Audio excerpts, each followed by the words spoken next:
Margaret Corla, and I want to speak to what I think is the nub of the issue in terms of the outrage I think that is currently being experienced within the survivor community, and that is this government and successive governments' treatment of victims of state wrongdoing.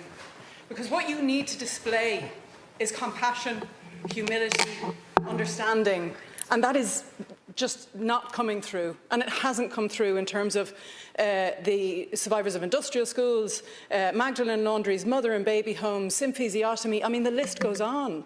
Instead, what we see is a very litigious, very legally minded, legally focused response to victims of state wrongdoing, and ultimately an attitude of waiting for people to die out, for the problem to simply die. In my last role, in my last organisation, I advised the Interdepartmental Working Group on the Commission on the redress programme for the Commission of Investigation for Mother and Baby Homes.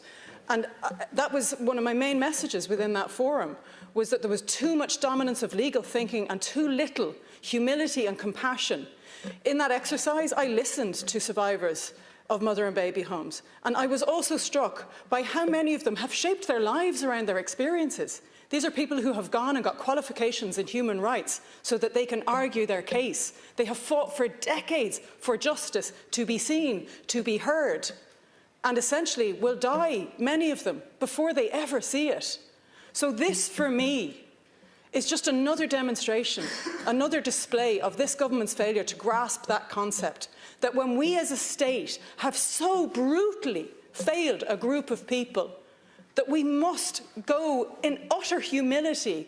You as a government must go in utter humility with absolute compassion when you engage with people and when you treat with all of these issues.